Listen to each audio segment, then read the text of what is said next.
Deep breath. Kalimera, kalispera, kalinichta. No matter where in this wild, wacky, and sometimes wonderful world you might be, thank you for making the Highbury squad part of your day. Arsenal 0, PSG 1. I have so many things to say. Let's rock and roll.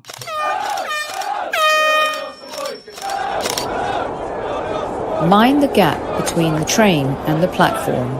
Please stand clear of the discussion doors. The next stop is Highbury Squad.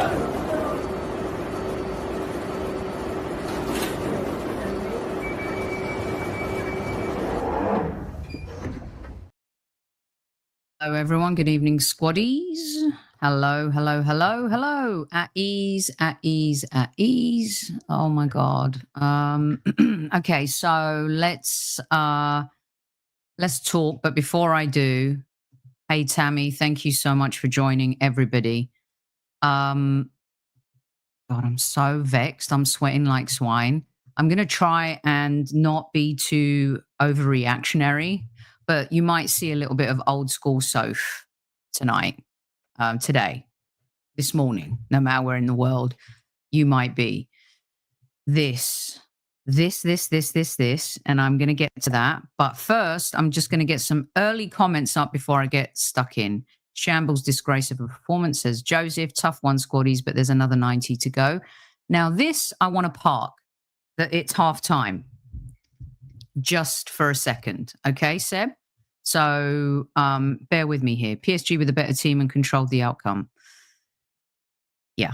Fletch, Partey better have the game of his life next week. He owes the team big time. Demsek, it's still possible. For me, Rice is no longer a DM. Absolutely. Evening, everyone. A bit lost for words after that performance. Poppy says, I'm not blaming the ref. Neither am I. And I don't want to hear it. 19 fouls, 3 yellows in the first. You know what? It affected both teams. We were not a victim tonight. I'm not going there, Poppy, and I love ya. Comprehensively outplayed Amazon Andy. Correct. Where's my parcel? There better be a win in Paris in my parcel next week. Better patterns and play, triangles and performances. PSG should be going home 3-0 up. It's pure luck that we're in the tie. Totally agree. Next week, yep. The Arsenal ladies 2.0. That's what we need. Trevor, 1-0 isn't bad. We're playing at home. We look so out of our depth. Correct. I just wish it was 1-0 Arsenal. Marino is not a midfielder anymore. Correct. Harvey, this 100%. Correct. Again, my squaddies are on fire tonight. Very disappointed. Hey, Demsek. Poor. Correct. Guy in Prosper. We did not prosper tonight, Guy. Maybe you could lend your screen name to the Arsenal. I'm so frustrated with Arteta. Wrong setup, wrong midfield, no subs. So we'll get into that and talk about it. The subs in particular. I mean, our bench was weak. Let's be honest, right? Donna, correct. 89 minutes. Oh, God. And this too. I mean, say what you want, but he's been so important this season and we missed him tonight. And he was an idiot against Real Madrid and it cost us. But you know what? This is a team sport. You got to step up. And here's where we were very naive defensively. Let me just get stuck into some stuff. Before I start nitpicking on players, all right? This is the perfect example, all right, of when you want to be a big club. We are a big club. When you want to do big things in the Premier League and in Europe, you need world-class players and you need a squad and a bench that is almost like for like, that you can make changes and bring people on. This game was the perfect example. If you look at our bench, we had one game changer on there. And to be quite honest with you, I would have had no fumes with Mikel Arteta if he changed Odegaard for Zinchenko at some point, to maybe string a pass together, to maybe break the lines, to maybe create something. And to bring Waneri on with 5 minutes to go, I was absolutely furious. What is it? Now you've got me being a conspiracy theorist. Why are you not bringing on Ethan Waneri earlier in the game when we need a goal?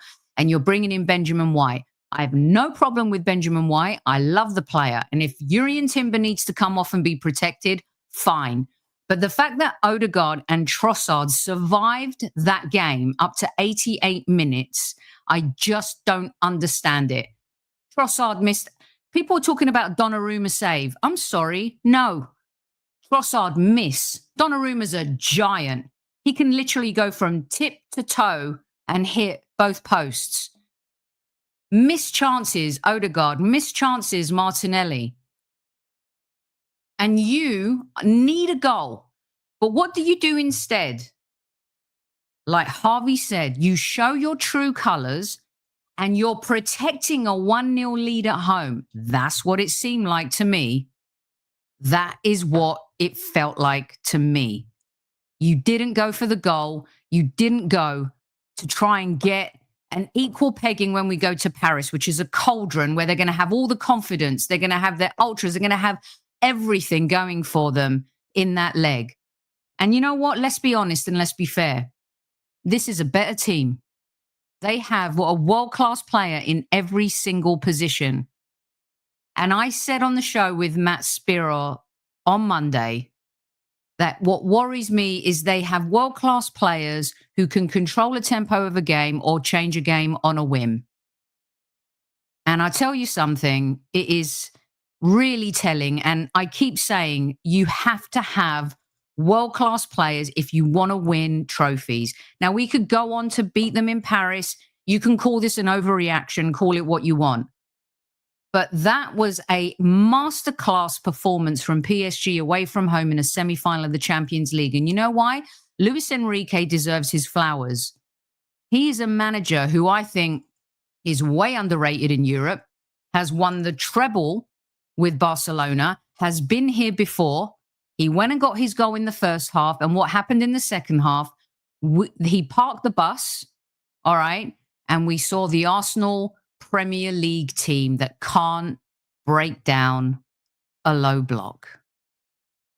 And we got totally outplayed, outclassed, outcoached. There were moments in the game where we were rising, but it wasn't enough. And it was just like nicey, nice, nice pass, nice shot. There was no threat. All of the bravado. We looked scared against PSG. We looked like we had big balls against Real Madrid, but we actually looked scared against this against this PSG team. And there's one other thing I want to say before I'm going to bring in my podcast brother from another mother here and get your comments up. Emotion is a really good thing. I'm Greek. I'm emotional, right? We thrive on emotion and passion. Emotion is a really good thing, but being too emotional can be a negative thing. And this whole thing about, and I knew it, I bloody knew it. I said to Tony, I never post shit on Instagram before a game. And I went and posted the video of Arteta talking about, we need you, we need this. And I in my bones, I was like, you never do this. Why are you doing this now? It's the same thing. Like I never wear an Arsenal shirt on a game day. Never do. You know what? We're fans. We have superstitions. And in my bones, I kind of knew it.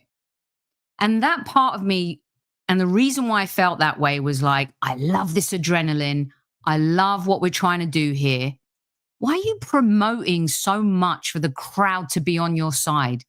Are we that afraid of the atmosphere at the Emirates?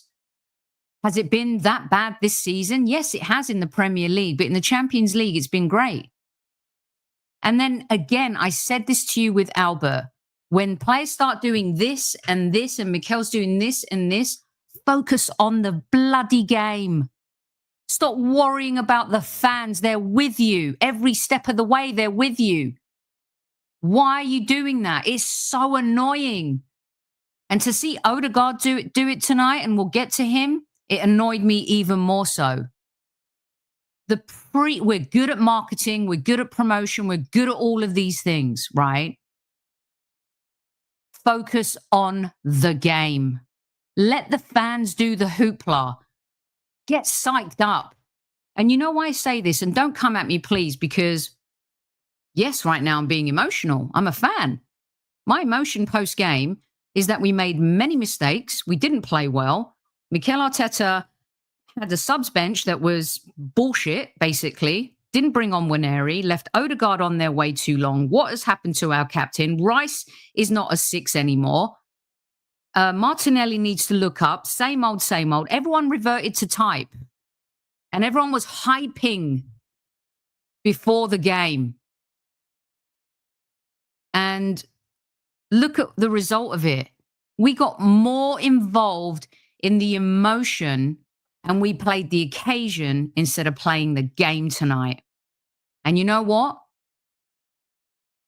When you stay at the Four Seasons, you know what the bathrobe feels like. You know what the slippers feel like.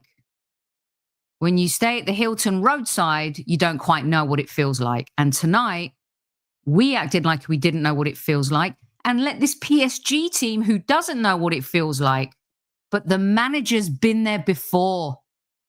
He's worn the bathrobe. He's worn the slippers. He's tested the soap and the shampoo. He knows what the mini bars got stocked. And that was a huge part of tonight as well. Albert JTV in the house. Welcome, Albert. How you doing? Sophie, can you hear me? All right. Yeah, I can hear you. Fantastic. I can hear you. Right, let me pop this LED light, man, so you can see me properly, Sophie, man. Yeah, we were talking through the game and we had so much discussion, but the first thing I must say, and this has got to be the fault of any Arsenal fan that before that game kicked off today, when you saw the bench, that was the first thing that stuck out to me immediately. I thought, wow. I mean, with the exception of Waneri, if we need to change the game or what have we got to look for in terms of options, there's not much there. But so if you make a good point about the emotion, and I'd add discipline to that, hence the reason why Thomas Partey is missing for the first leg. You can choose one word, you can combine both together. We missed him tonight, obviously, but that was down to him and ill discipline and lack of, and showing emotion at the wrong time. So he missed him because of that. With him not playing, Rice has got to revert to a deeper role. Moreno gets pulled into the position that we bought him for to play in midfield, but obviously he's been doing his best work occupying centre halves and returning with goals. But when you have a game like that, we ain't been to semi-final, Sophie, since 2009. You have to start the game well. You got to start the game on the front foot. That was a horrible start. Horrible start. And you can talk about a great strike by Dembele. For me, the central midfield players have got to do better there. I'm sorry, you cannot leave any player free on the edge of the box, especially one of the attacking front three in the PSG side, one of your main guy.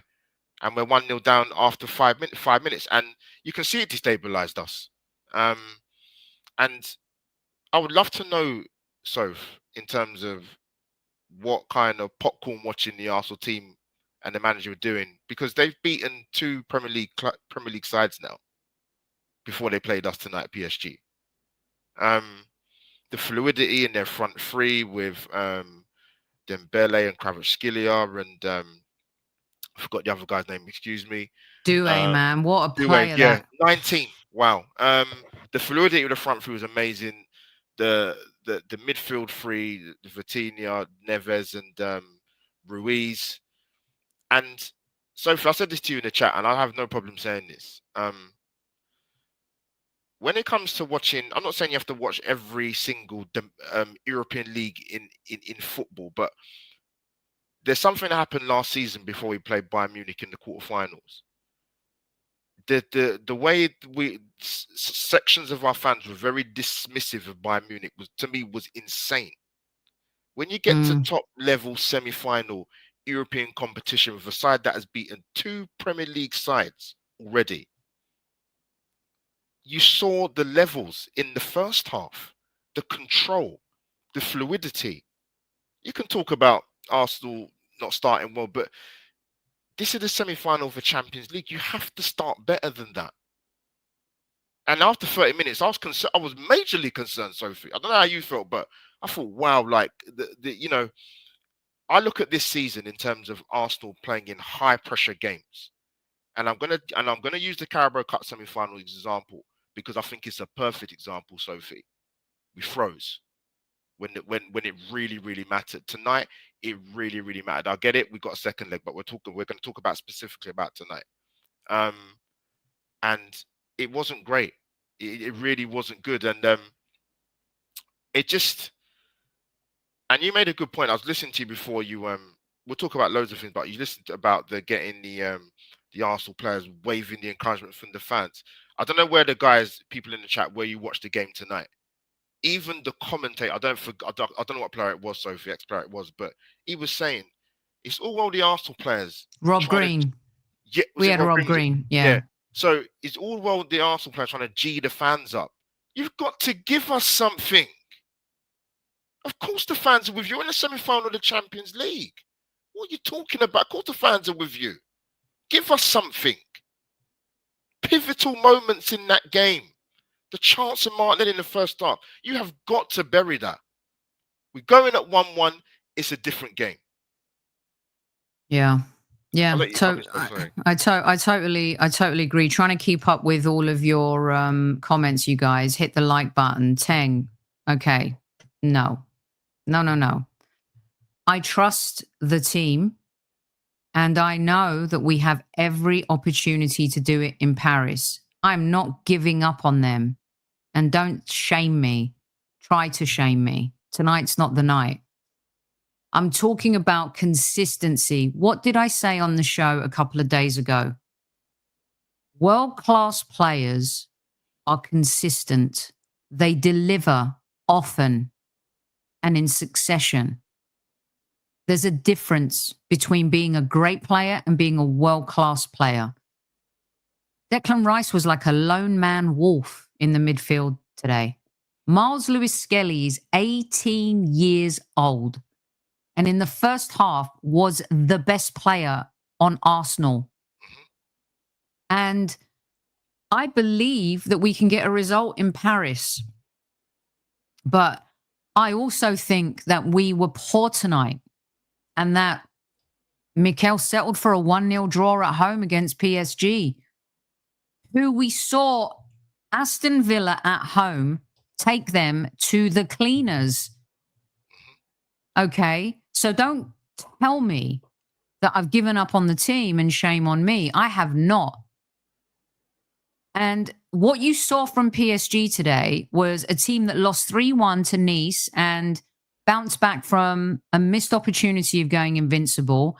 And you also saw them learning from a quarterfinal in England against Aston Villa. So tonight, I can be critical. And I still see hope and opportunity. And I still see us making the final. But you can't play like that, Albert. You can't. No, you can't. And to sort of come off the back of that comment, and I'm sure many comments on the socials, but I just said it. In terms of when we had the two semi-final legs against Newcastle, that was a chance to play in a final at Wembley. We was poor over two legs. So tonight is not, people have to understand, tonight is not knee-jerk. You have to understand that. Because we've seen, particularly the second half performance, let me talk about the second half performance in particular. That was a carbon copy of what you've seen in the Premier League for the majority of the season with Arsenal. And we took that into the second half. Yes, you can talk about the disallowed goal and it would have changed the game, but the fact of the matter is it didn't count. Arsenal were not great tonight. You know, we've spoken about, yes, we can talk about certain personnel missing, but we'll give the team credit when it's due. You know what I mean? We went and beat Madrid twice over two legs, but that's done now. We're in the semi-final. We have to turn up. This team have got some very, very good players. And if it wasn't for David Raya, if it wasn't for some of their finishing, we could have lost 2 or 3-0 tonight. And it would be a very different discussion on top of what me and you are having tonight, Sophie. So, is there someone in chat misbehaving? I can't find them, but let me know, you guys, and I will rectify that. No problem. Let's... I don't want to grade players. I'm not talking about that. I want to talk about We know that Rice didn't track Dembele. I felt like he recovered well after that. I don't think it was Rice's best game. And I'm sorry, I was in a group chat and everyone was like, Timber, Rice, and MLS were our best players. I didn't think Timber had a great game. I'm sorry, I don't. I don't think Rice was set up for success. I think Mikel Merino has become a better 9 than a midfielder. And again, I go by and stand by what I said. You want to go deep in a competition like this, you want to win trophies, you got to be better prepared. That is on the owners. That is on the executives. That is on the manager. And Andrea Berta needs to make sure that this team is stacked, because we're missing out on opportunities and trophies because we're not dotting our I's and crossing our T's. And that is what the sad thing is about it, right? Also, stupidity. Thomas Partey, that yellow card, you could see the difference in midfield, right? What he brings and how valuable he's been this season. And we missed him today. And we missed the impotence of Mikel Merino up front. Who'd have thought that was going to happen when Mikel chose him to be the number 9? But what I want to get to is, Albert, explain to me, you're at home, you're losing 1-0, right? I get it. Protect the loss. Fine, if that's the road you want to go down. Why is Ethan Nwaneri only coming on with 5 minutes to go? Explain that to me. I'm going to try my best to explain it, because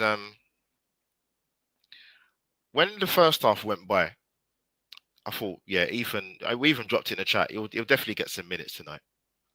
Then it got to about 70, 75 minutes. I thought, oh, okay, he's not going to get 20 minutes, he might get 15. Then the clock's going down even more. And you're thinking to yourself, I don't understand. The way this second half is going, Arsenal, as Achilles heel this season, has been breaking down teams who sit back or create low blocks, however which way you want to see it. So sorry, just one comment. Yeah, Ian, I don't know. Yeah, Ian, tell me what you mean, 'cause I don't know what you disagree with. I'm confused. But we've come up against a number of teams in Premier League where we find it difficult to break down low blocks. So Saka started the game, and listen, to be fair to him, he's not played a lot of football, but he was ineffective tonight. Our creative player, in regards to our captain, has not been good for months, not even in recent weeks, months. So you have a sub on the bench who can cause an effect to game. He's raw, but he's different. And you bring him on an 8. You even saw my message I messaged to you. I said, I won't repeat what I said, but is he seriously bringing him on at 88 minutes plus? Is it a case of, we'll just chuck you on Ethan, try and save us the game and get us a goal to take us to 1-1 and go to Paris? It's unbelievable. I think there's stronger words I could use, but I'm not going to do that. But I just thought to myself, hold on a minute. We're 1-0 down here. It's not 0-0. We need to try and get back into the game. I'm not saying we can't go to Paris and get the victory and get it done, but it makes it a little bit easier if you take it back to 1-1, or who knows, he could have brought him on earlier. We could have got to 1-1 a bit earlier. Maybe we've gone and got a second guy, for example. So I couldn't believe when he brought him on. I'd rather not bring him on, Sophie. What's the point? What are you bringing him on for 2 minutes for? You know what, Albert? You know what I've heard, and we talked about this a little bit with Matt on Monday's show, is that he doesn't like Nwaneri's tracking back. He doesn't like Nwaneri off the ball. This is worrying to me because, listen, we have seen this team be really good in the Champions League, right? And we've also seen players be played so much to the point where Mikel's possession obsession, winning duels and tracking back for that front three, you can say, has it caused injuries? He's not the cause of the injuries, but injuries happen when you overexert yourself week in, week out, and you've played a lot of football and you're selected most weeks, right? You've got 3 players with hamstring surgeries. You've got Martinelli, who was out with a hamstring too. This isn't an overreaction to the result tonight. I'm just saying that maybe sometimes you need to get out of your pragmatic mind and throw caution to the wind, okay?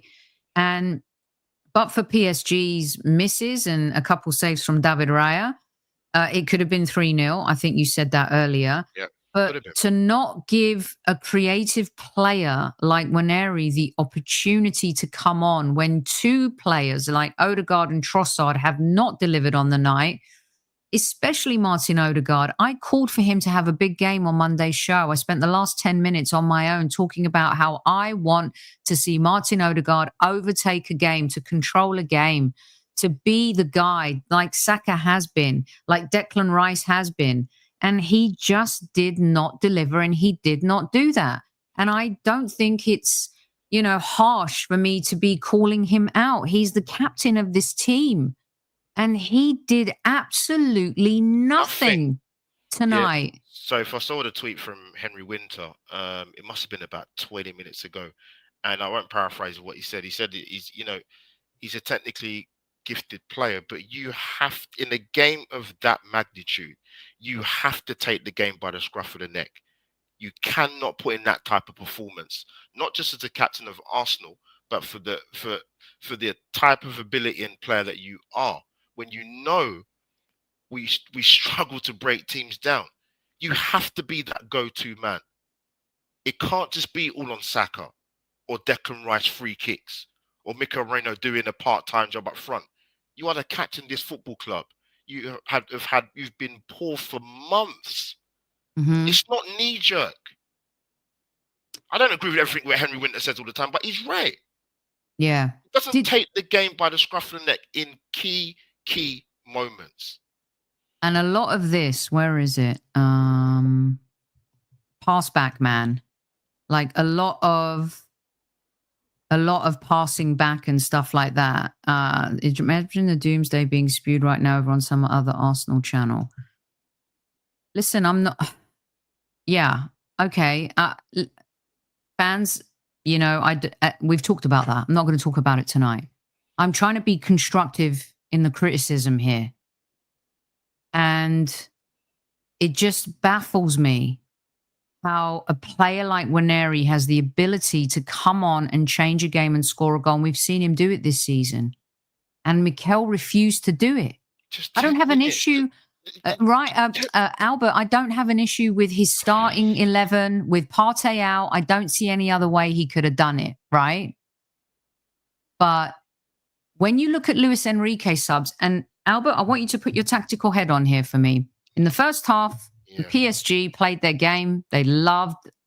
They destroyed us in the first 25 minutes, 30 minutes. That's good. That's really The good. possession obsession worked very well for Luis Enrique, did not work well for us, but Mikel was happy for them to have the ball as well. They dominated the ball. We were losing second balls, couldn't even, handle hanging on to the first ball. We couldn't string a pass together. We couldn't get the ball. They were masters. It was a beautiful, honestly, they were sensational in the first half hour. We rose into the game, right? For the last 15 minutes of the first half. Maybe 20 minutes, and you could see the penetration. You could see the belief building. We figured out a little bit how to handle their press. Now, Albert, in the second half, PSG to me went Newcastle United, Premier League. Yeah. They were like, we got a 1-0 lead. Luis Enrique has seen the tape. They can't break down low block teams. So, Albert, help me understand that when all of that is happening and the game is unfolding as it is, you've got a creative player on the bench that can come on and maybe get a goal. Have I got this wrong? No, you haven't got it wrong. I think for one thing I will say straight off the bat before I sort of talk about PSG and Arsenal, the differences in sort of changes. The one player for me who stood head and shoulders above a lot of the Arsenal players, who was prepared to take the ball in a half turn, who's prepared to get us further up the pitch, was Miles Lewis-Skelly again.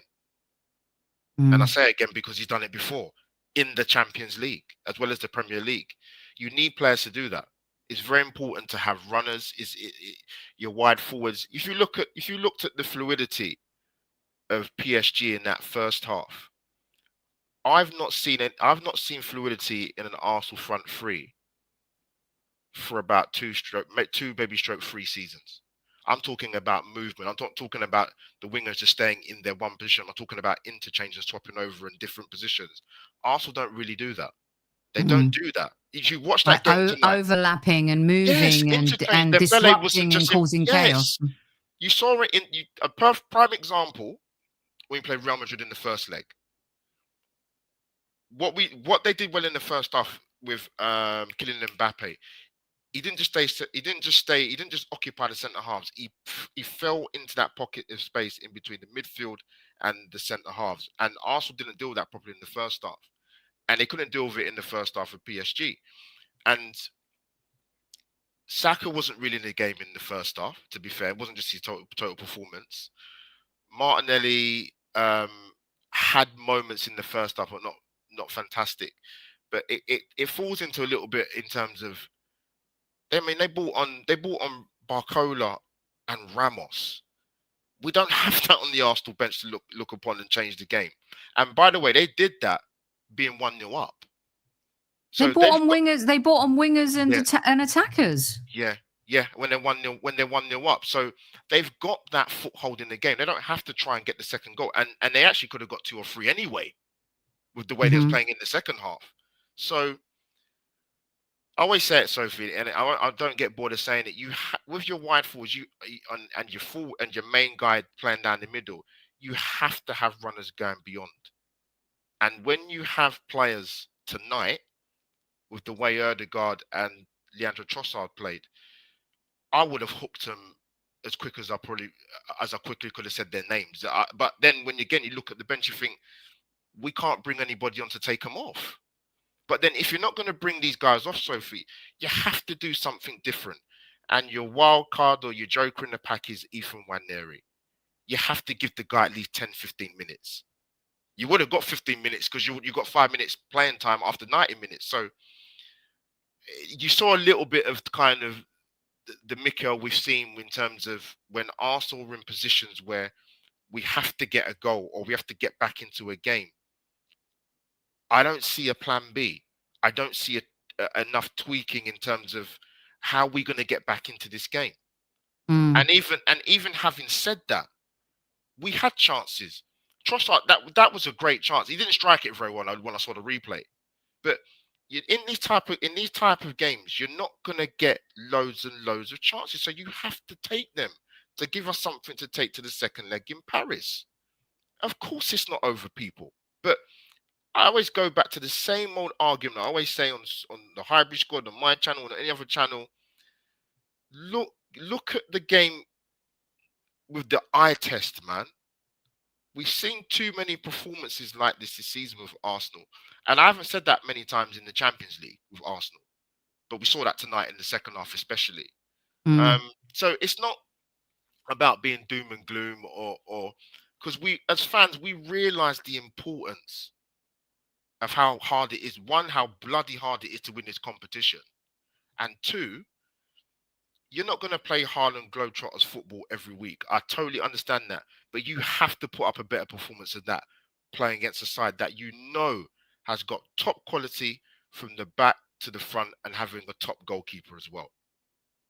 Yep, and their players showed up today. We talked about Kvaratskhelia. We talked about Enrique yesterday on Monday Madness. We talked about Mendes, and we talked about Dembele, and we talked about all of these guys. Yep. And we didn't even touch on, Barcola, and we talked about Vitinha. Yeah. I mean, they were really super world class. You know what, squaddies? I got to say something. You know me, I feel things in my bones, right? And I mean, the matchup beforehand was everyone was talking about Saka and Mendes, right? And, tonight I feel like, Saka's coming back from a major injury, major surgery. I mean, we're just running him in. There was no one, you can't bring on, rest him, protect him, right? He came into the game, he was playing quite well in the second half, didn't have his best game. This is what annoys me. It's like squeeze everything you can out of these players. And when you talk about that overlap, as good as Timber is on the right, you know what we had in the last 2 seasons? That Benjamin White overlap in the attack, the partnership and moving forward, and listen, I'm not saying it because Lewis Skelly's brilliant and Timber's great. But there's that missing piece on the right a little bit in those games where you need, I think, Timber to take maybe a few more risks. And that's nitpicking because Timber has been one of our best players and I think he's one of Mikel Arteta's best signings. Albert, I want to point something else out to you, Scotty. This was very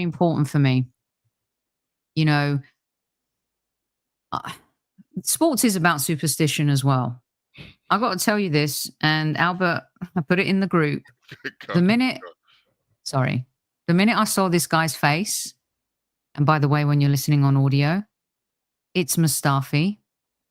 When I saw him, I just jumped out of my skin and the PTSD set in. And I was like, where has this guy come from? Why is he on the telly? And why have they chosen him, of all people, to talk about the Arsenal on one of the biggest nights of the Arsenal's history? Why bring in this guy? You could call me crazy. You can say I'm nitpicking. I'm being an idiot. I'm being a fool. This is how I felt. And then, Albert, I don't have a picture of it, but then my mate messages me and says, Arsene Wenger's here. And I was like, why? What? I know. Listen, I've seen Manchester United suffer for years and years and years since Sir Alex, and he's been sitting in those stands every bloody weekend watching that team play over and over and over again. Once again, the emotion gets all like, Wenger's here, the kings, the guru's here, look at him in his suit, the professor says we're going to win. My mate posted that and I was like, no, stop. They've had their freaking time. This is why I haven't flown to London for the women's and the men's game. But now we've lost to PSG. Does that mean I can fly over for the second leg or the final if we make it? I know this may seem like, crazy. Don't be silly, Sophie. But honestly, it really freaking pissed me off and it ruined my juju. Sports is like that, Albert. No, I hear you, because I think I don't know if this is true. I think they said that's only the third time Wenger's been back since he's gone. I mean, was I surprised to see that? Yeah, I was actually, if I'm going to be honest. I know there's going to be certain people. I know David Dean was there tonight. But Sophie, listen, man, we all have superstitions, so I'm not going to come and rip you to pieces because you already told me beforehand anyway. So, I understand what you know when you mentioned about the emotion. I think it's a very, very important point you're making, because that's one of the things that I was accused of Arteta at the time. The whole when we played Liverpool, where Anfield, and getting into a hoo-ha with Jurgen Klopp, and he's an emotional guy, but I think he's actually calmed that down actually a little bit. Maybe I'm going mad or blind, but I think he's actually sort of toned it down a bit. He's always going to have that in his DNA. But I'm with you with the whole Arsenal are first class, world class at PR, man. The videos, and it really pulls you in, but the crowd are always going to be with you, man. Look. People were very quick, Sophie, right? For example, to say, look where Mikel took us from, right? People are very quick to say that. Very, very well-known people that we work with on a regular basis turn around and say that to us all the time. But if I'm going to go by the here and now, right? And for the people that are kind of, how can I put this, Sophie? Because I don't like to use the word Arteta, something people like to use. The people that are behind Mikel quite a bit, I'll put it like that. I'm like, cool. So you obviously feel that he can deliver us a Premier League title or a Champions League, right? I'm guessing that's what they're going to turn around and say, because we can't talk about the domestic cup competitions because our record after winning has been rotten. It's been awful, to be totally honest. So you've got faith in him to obviously deliver one of the big ones. And for people maybe in the chat or when they watch this back, for example, will say, oh, you're overreacting or you're negative, or okay, cool. We've still got another 90 minutes to go. Maybe extra time, possibly. But tonight, it's a tough one to take, man, because you go into the game and forget all the PR stuff you saw before the game. In regards to the Champions League, that's where Arsenal have been their best this season. But unfortunately, tonight, performance, especially in the second, for a majority of the second half, was just what I've seen. Albert, this is the time where you roll. You beat Real Madrid. You roll. Consistency. Get the result. Build the confidence. Make them fearful. make whoever's playing in the other leg fearful. You know, you've got to roll. You've got to bring it home. You can't lose your home game either. I would have been, listen, 1-0 is still a good result, right? It's fine. But it doesn't mean anything that is guaranteed in Paris. And who knows, they could collapse under the pressure. Oh, Sophie's rebuffed. People, I'm going to have to take... Sophie, let me know when you're back. I'm going to take charge of the Highbury squad for now. Sophie's had a bit of a technical malfunction. But people in the chat, let me know if you're still with us. Let me just say this, for example. Sophie, you're back. Let me know when you're back. Let me just say this, for example. How can I put this? We still got a half. Oh, he's still there. Good, thank God. Because Sophie's I'm gonna have to run the fort until she comes back. But listen, I don't know how you guys watched the game tonight, for example. But I think Wayne Rooney was saying on the BBC commentary. I think he's doing the radio. He might have been doing the radio, or he might have been remotely at the game. But he's saying that Arsenal almost felt like of Arsenal that we've kind of conquered and beaten Madrid, and that's it. We're going to walk into the final. I don't think the players honestly felt like that. I don't know. Sophie, you back? What the hell happened? It happened, Sophie. Don't worry, but I'll try my best to keep it going, man. I know there's a blackout in Spain, but well done, Albert. Keep going. Finish your thought. I'm here. Yeah, I don't know. Somebody put in a chat in regards to, because I've not seen obviously the post match with Mikel. Me and Sophie will probably catch up with that when the stream's a bit more done. But I was asking Demsek for some quotes. Yeah. Did he say something about PSG didn't do that much? If he said that, he can't. Yeah, he did. He said after the goal they really didn't do very much. That's just talk. And apparently, Sophie, they didn't have to, Sophie. There was 1-0 up. Yeah.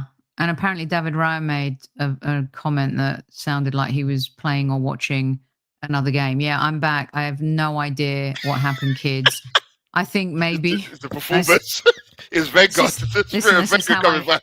It's just how much I was bitching about Wenger and Mustafi. And I know I know that's not why we lost. Like, you guys know I also like a little bit of sense of humor. I like to keep my sense of humor. But Juju's everything.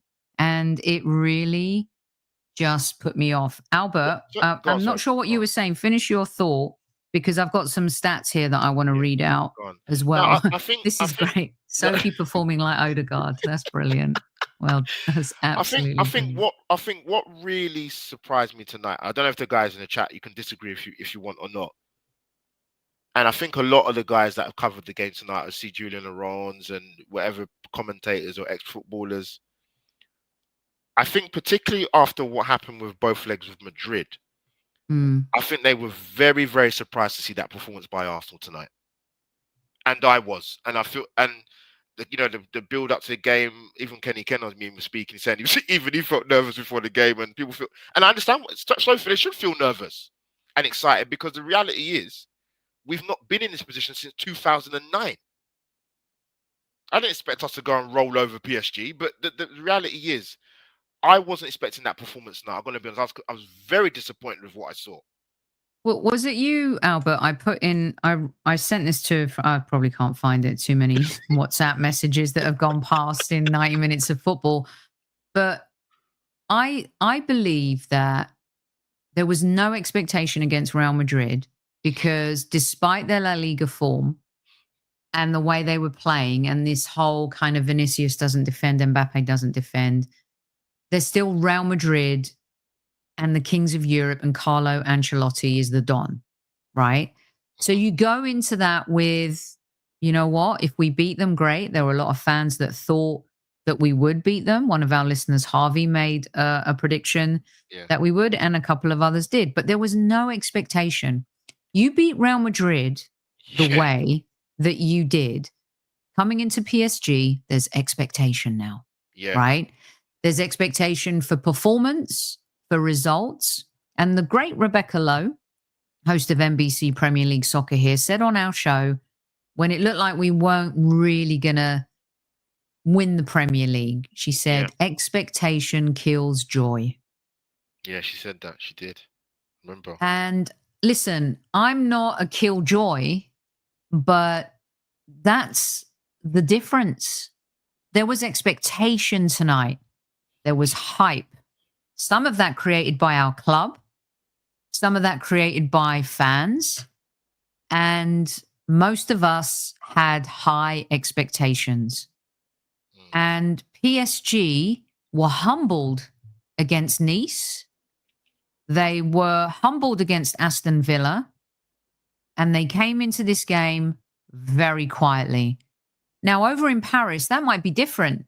They may get their hype machine rolling. They're going to be the home team. They're going to rally the troops. I'm sure L'Equipe will do whatever it needs to make sure that the city's hyped up for this game. But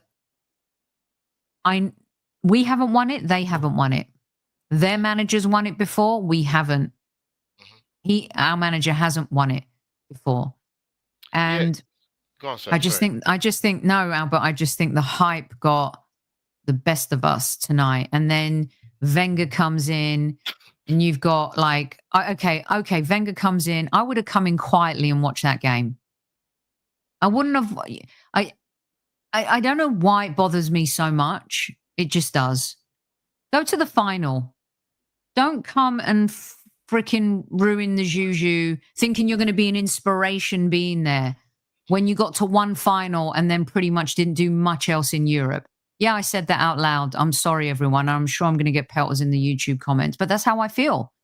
And as for Mustafi, like Theo Walcott, okay, I'm fine with that. Theo Walcott, he was a baller for us at times, scored over 100 goals for this club. But Mustafi? No, I'm sorry. And that's got nothing to do with the result. I'm not saying that's why we lost. I'm just saying we get it a little bit wrong when it comes to like the hype and the PR. Sorry, Albert, go on. I'll stop now. No, and I'll get off my horse. And I think as well, like, irrespective however you want to look at it, and I've said this before, so this is nothing new. One experience does matter. It does matter, particularly in this competition, 100%. I get it. There's been some anomalies with, you look at past winners that have won this competition, for example. We had the Porto Monaco final where Mourinho won with Porto. Not saying they didn't have good players, by the way, but the experience is a factor, because I said it last season. We've been we was at the Champions League for a very, very long time. But what I would say is you've got a group of players that have played with each other now for quite a long time now. And I think what disappointed me when I mentioned it earlier in the stream, going back to when we came up against Newcastle in the Carabao Cup, that was a poor showing. Not just the home leg. I thought the second leg was even worse. And that's when something's really, really on it. You had a chance to get into a cup final. So you think, okay, what you want as a fan, what you want your players to do is to go away and to go and learn and say, you know what, we don't want that feeling of losing big games of football. We don't want that chain around our neck where people look at us as perennial chokers. Exactly. And next week, the 7th of May, when we play the second leg, and obviously we, as Arsenal fans, we want it to go the right way and get into a final since the first time, since 06. But I think that's the biggest question mark you can have against these players. Yes, we've got Thomas Partey back for the second leg, but I'm talking about as a collective when we have high pressure moments playing in the semi-final of a cup competition. Can Arsenal deliver to get over the line to get into a final? And then on top of that, can they get over the line to go and win something? And that is a question that is going to be asked amongst me and Sophie and 100 other million Arsenal podcasters, and for the guys in the mainstream media. These questions are always going to come up. So we can get over emotional, we can get upset, but those are plausible questions that are going to get asked until we get over the line. Sophie, you've been on Sky Sports numerous times. We're talking about, going from progress to success. We're still not there yet. Correct. So when people get upset about, when we talk about the manager, for example, we can talk about the players as much as we want. That's no problem doing that. But this is where you earn your corn. This is where Your you earn 15 million. this is where you earn your 15 million. This is where you earn your kudos, getting Hmm. us over the line in these big games of football. And that's not taking nothing away against PSG, by the way. But we've got 90 minutes to save our season on the 7th of May. Yes, Yeah. there'll be some perennial content creator saying that we've come second in the Premier League. If that gets done, by the way, still got to get that over the line. And if we got to, for example, semi-final of a Champions League. Yeah. So Albert, I wanted to put this up because I was talking earlier about taking a risk. Is really playing Waneri for 15 minutes a risk? I don't think so. And you know how I feel about Gary Neville. I don't really agree. I told Rebecca, who does a show with him, and Rebecca's husband, like sometimes anyway, you know how I feel about him. But he said, and he talked about something we've talked about on this show about players being robotic, right? Mm-hmm. And I was trying to figure out who the popcorn player of the game was, and for me it was Doué, I think, right? Top player. Top player, and I thought he was great. The risks, like you're not taking risks. This is the biggest. Now we're going into Paris. This is now the biggest game of Mikel's career. This is the biggest game of everyone's career. This is it now. We're 1-0 down. This is where you get like the hype out and the kind of rallying the troops, rally the players, focus on the players, not the fans. The fans are going to be there. They will follow you to the end of the earth. They're desperate. We've been craving this. We've been wanting this. We've been thirsty for this. We're ready for this. Are you? The fans have been ready for years. Are you ready? Right? And getting a result, and whether it was 1-1, is a massive difference between losing 1-0 at home to PSG in the semi-final. And you talk about me saying the process to progress and then success, right?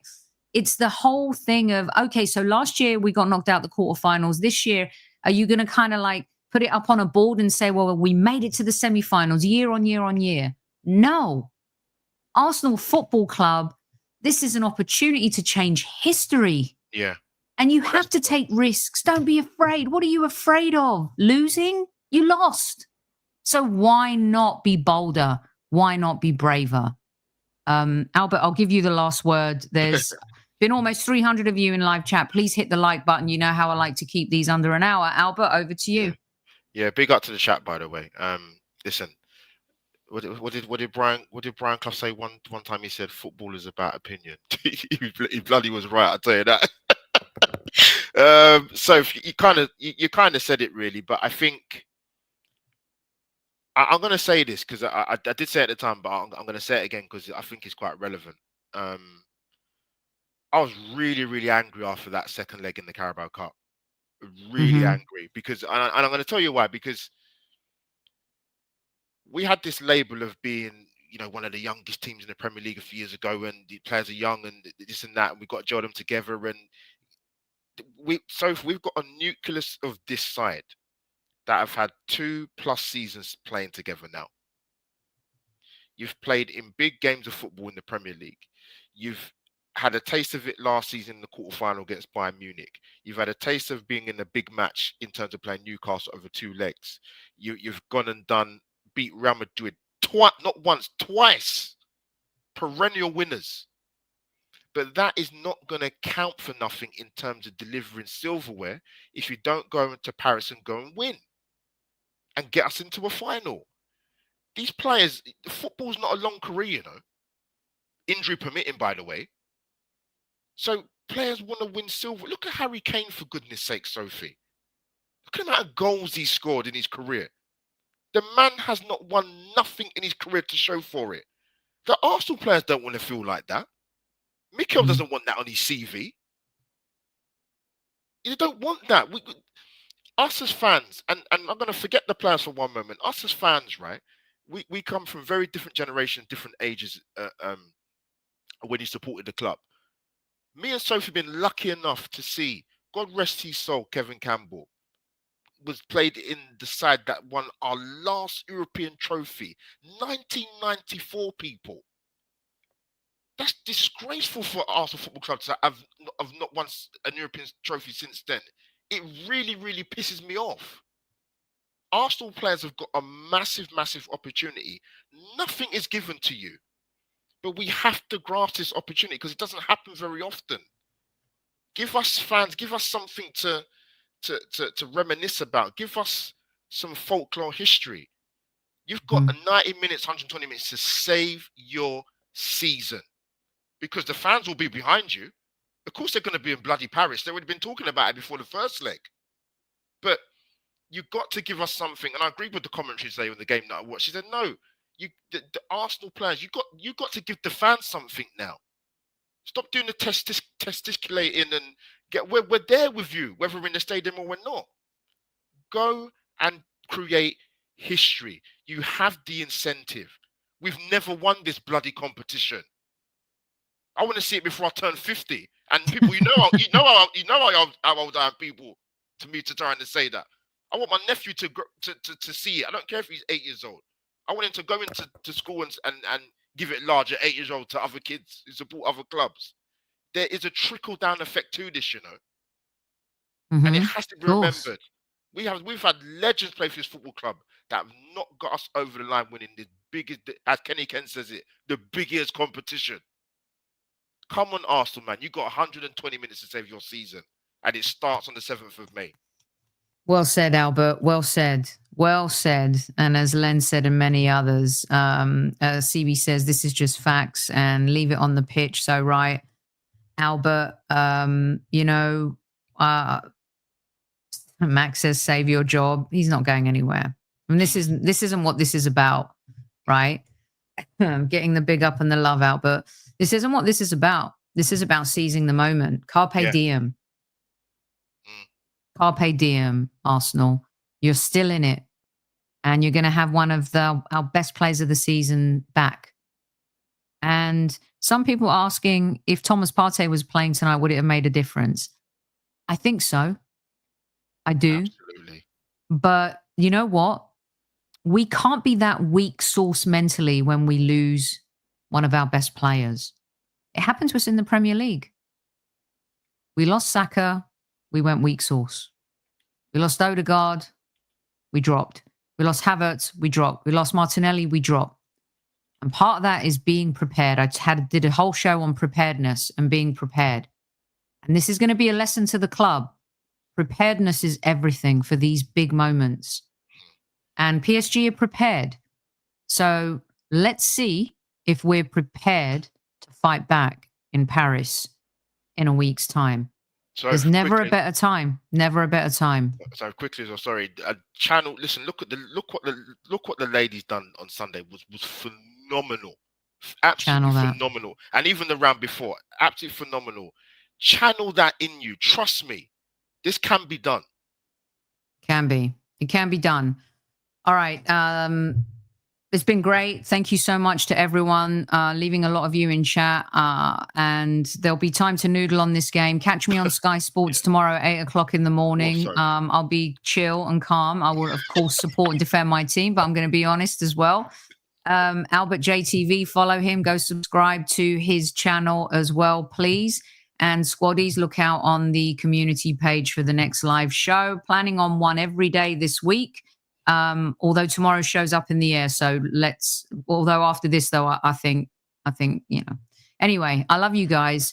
At ease. Don't forget to tell your loved ones you love them. Still believe, we believe, and don't take anything, don't misconstrue anything that we're saying tonight. We still believe in the team, but we've got to be better than this and we've got to be better prepared than this. Until then, at ease, squad. At ease, squad. Mind the gap between the train and the platform. Please stand clear of the discussion doors. The next stop is Highbury Squad.